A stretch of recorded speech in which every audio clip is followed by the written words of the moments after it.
These are the prayers of the people. Beloved God, we thank you for giving us power through your Spirit to reveal your life in the world. Strengthen, bless, and guide us to make you known by our words and by our actions.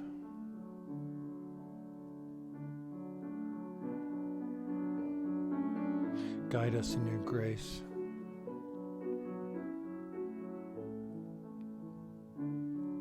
We thank you for your creation and pray for the earth you have given us to cherish and protect.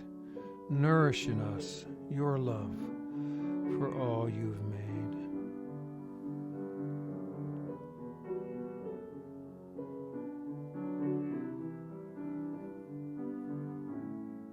Guide us in your grace.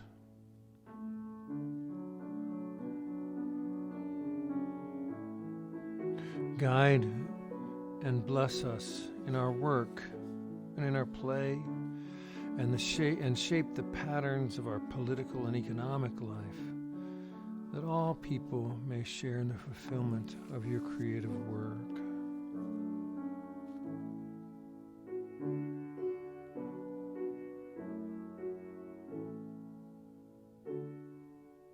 Guide us in your grace.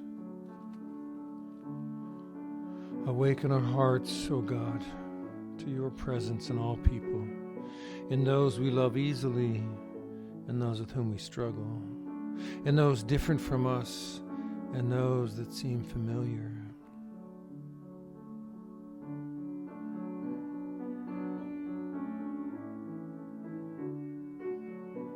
Guide us in your grace.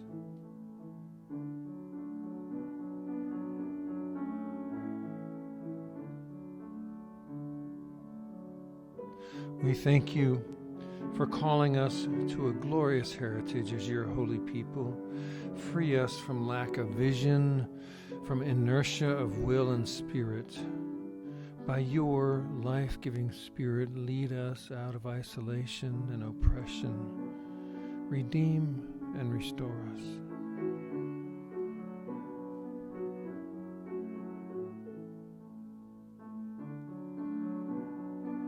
Guide us in your grace. We thank you for the gift of life with all its blessings and sorrows. Shield the joyous, comfort this, and strengthen those in any need or trouble. Bless those who will be born today and those who will die, that joining with the company of all your saints, we may rejoice in one unending song of praise.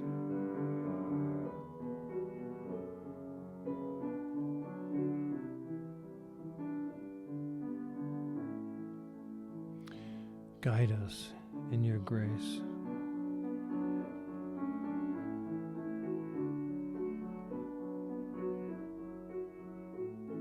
We offer these prayers and our thanksgivings to you, O God, the source of all that is true and holy, now and forever. Amen.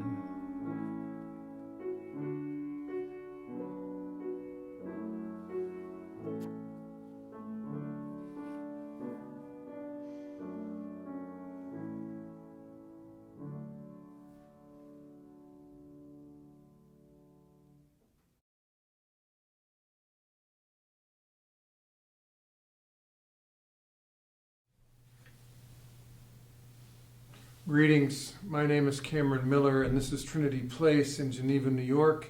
And this is a reflection for the readings for the second Sunday of Lent, which in our lectionary here at Trinity Place includes a poem. In this week, it's Longing for Prophets by Shirley Kaufman.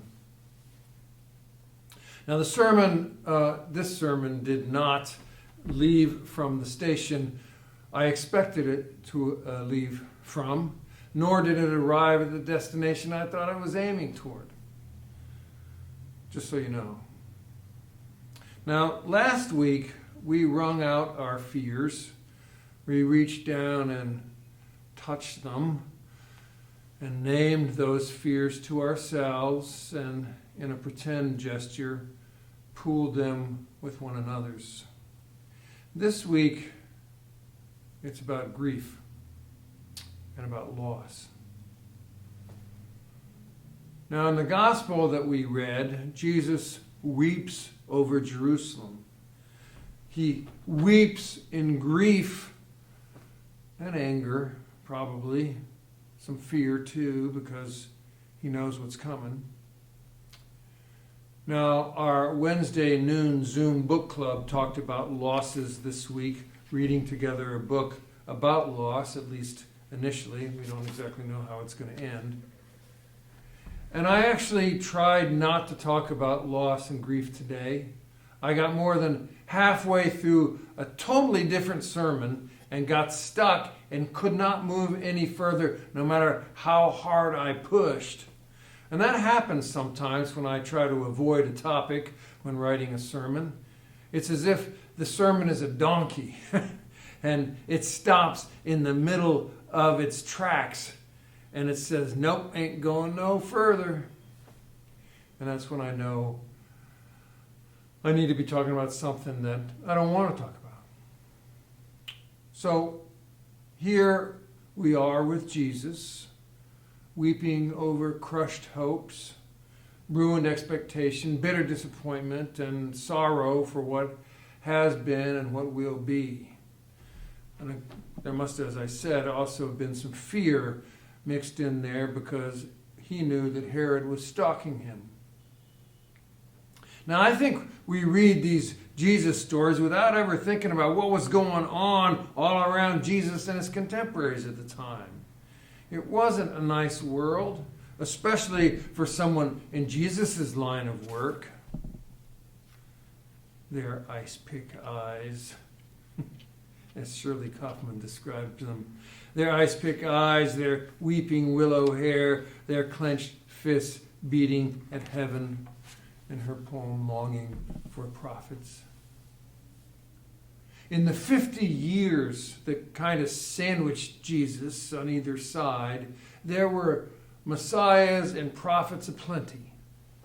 Jesus would have grown up hearing stories about those prophets and messiahs and hearing people either cheer them on or live in fear of what their rebellion would wrought upon their village. Here are some names and descriptions of prophets and messiahs that we have vague but specific historical records of, revolutionaries Jesus grew up knowing about. There was Hezekiah or Ezekiel, both names, who might have actually been the original founder of the Zealots, or what would have become the Zealots eventually. And he led what we would call a guerrilla army 50 years before Jesus was born. And he wound up beheaded without a trial, and his followers rounded up and killed. Then there was Judas, son of Ezekiel, who raised an army and attacked Herod's palace in Sepphoris, stole the weapons and the riches from the palace, and then disappeared from history. There was Simon of Perea, a slave in Herod the Great's household.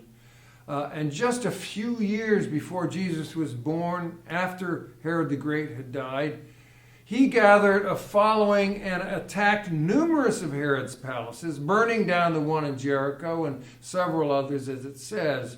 His army was defeated and he was chased down and, well, big surprise, beheaded. Then there was Athronges, the shepherd. He was described as taller and stronger than anybody else, and he had 4 brothers of the same stature.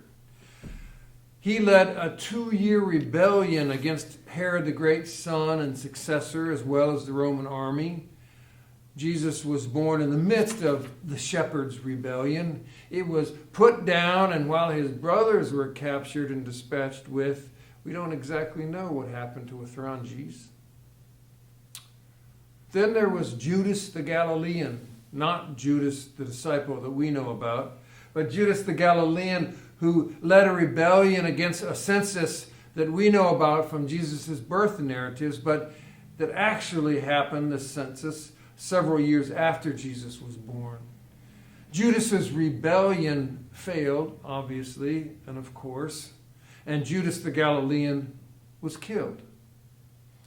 Several of his sons, however, were then became, decades later, the leaders and messiahs in a Jewish-Roman war from 66 to 70 that led to the destruction of the temple and the genocide of Jews in Judah and Galilee. And it was his grandson, I believe, who led the famous last stand on top of Masada. So, you got Ezekias, Judas, son of Ezekias, Simon of Perea, Ephronges the shepherd, Judas the Galilean, and of course, in Jesus' own day, John the Baptist. They were the Hall of Famers in that first millennium era.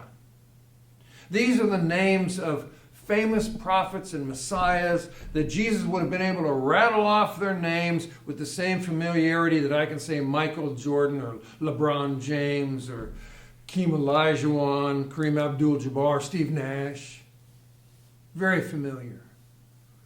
They must have been the prophets that Jesus wept over when he said, "Jerusalem, Jerusalem, you kill the prophets and stone to death those who are sent to you."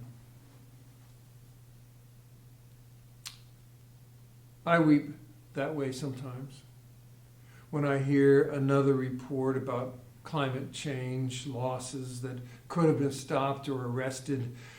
But decade after decade, we have kept doing what we know will be the ruin of our environment and our ruin along with it. It's that kind of weeping that Jesus was doing. It's a special kind of grief for what we have lost or are about to lose, because we know it didn't have to be that way. It didn't have to happen. That kind of weeping grief. Can't you almost see Jesus looking out over the city? His eyes pooling, a reddishness streaking his cheeks, which are glistening with moisture. He's scared, to be sure, and the warning about Herod looking for him ringing in his ears. But even more than fear, he's heavy with sorrow, deep sadness filling his chest.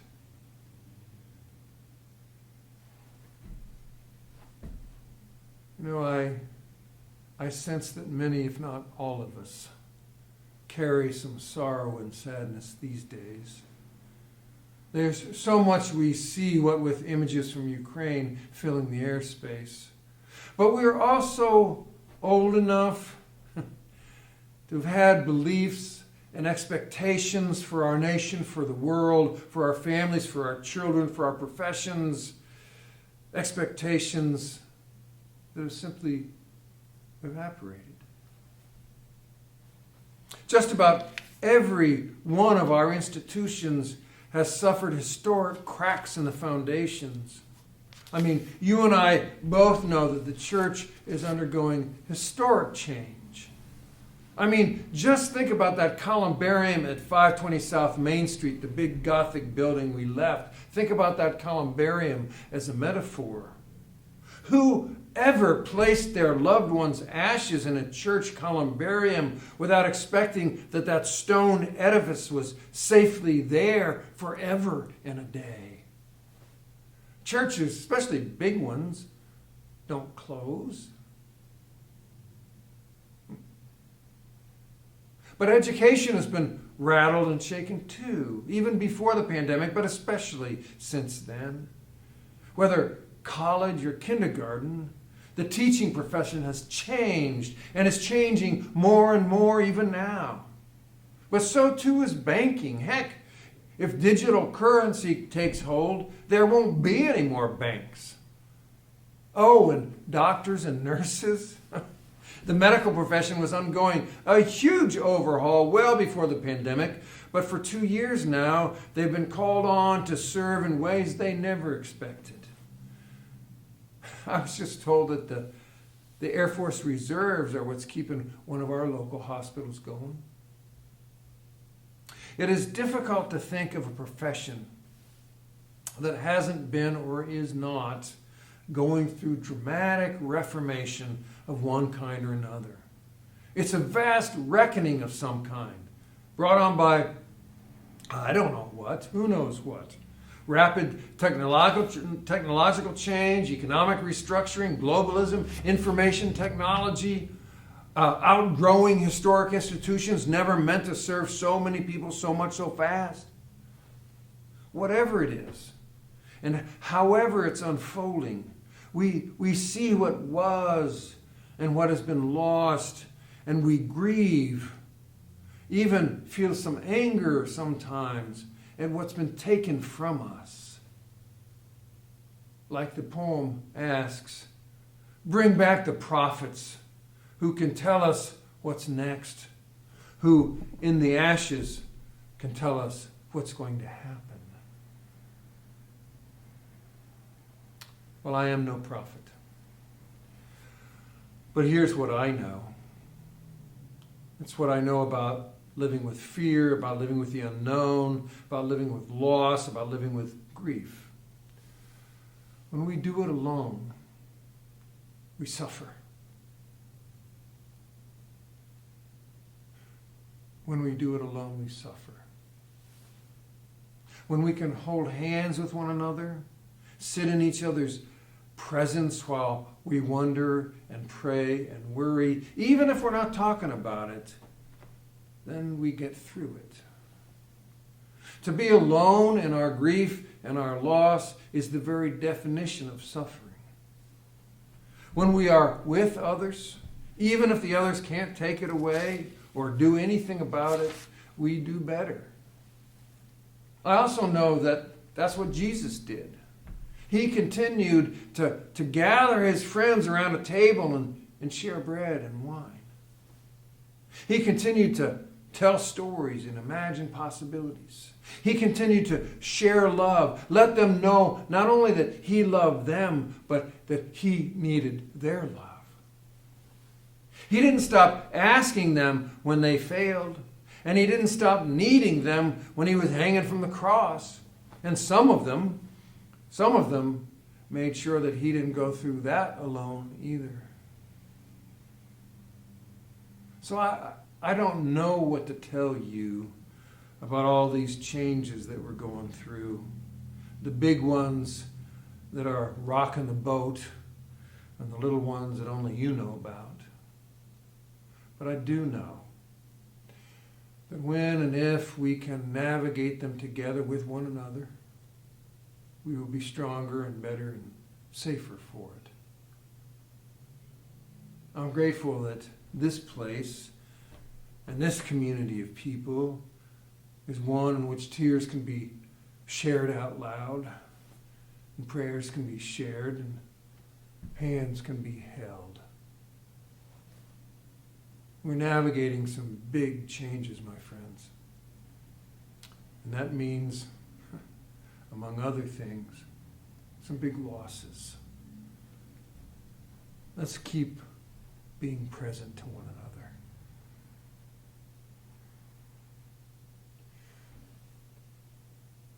Peace be with you, and thank you for being part of this worship and this community wherever you are. Amen.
Lisa.